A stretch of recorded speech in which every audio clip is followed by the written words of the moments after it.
Have you ever believed in something so badly you were willing to take every risk in order to accomplish it? God. I trusted my intuition wholeheartedly about Gambia.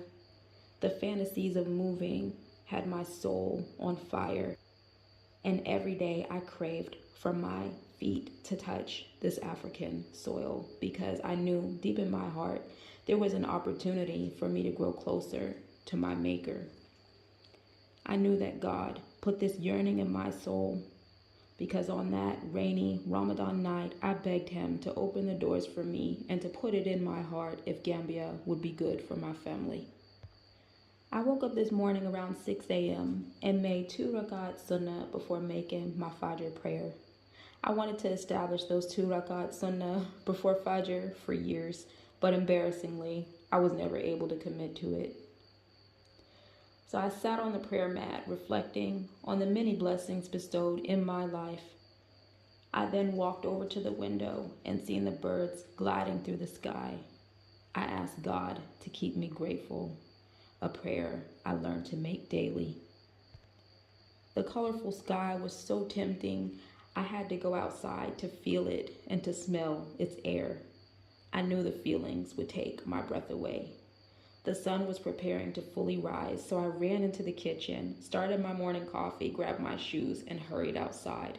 It felt like I had yet another important meeting between myself and the one who created me. There was a row of birds, and in the middle was a huge vulture. He stood there with his proud wings and dark black eyes, looking at me and then looking at our surroundings. I gasped, as my eyes can never get used to the beautiful nature of Gambia. I thought to myself, God answered my prayers. He made a way out for me and my family to leave America. I wake up in peace. My heart feels light and content, and I just keep thanking God for bringing me to a place that makes it easy for me to put him first. We didn't even have a bad life in America. Honestly, I used to wonder if I was being ungrateful to even be asking Allah to make a way out for me and my family because we lived a comfortable life. But my soul was crying. I was losing my children to what you would call societal norms.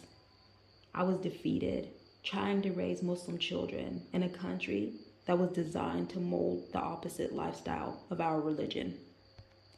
As I stood there looking into the colorful skies of Gambia, the tears streamed down one side of my face and then the other.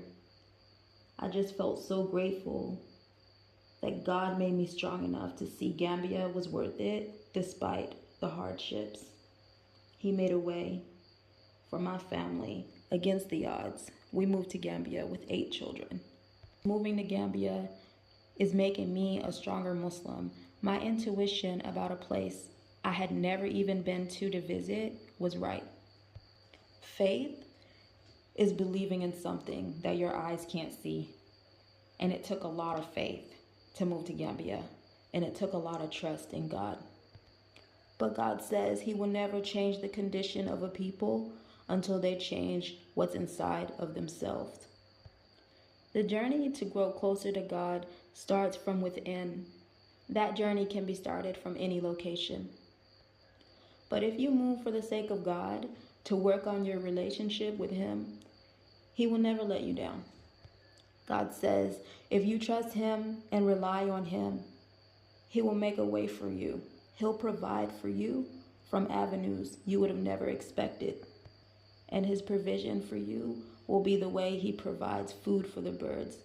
They leave their nest hungry and come back with a full belly. I just had to set my intentions and make the first step. And I had to let God work out the rest because I just simply didn't have the answers.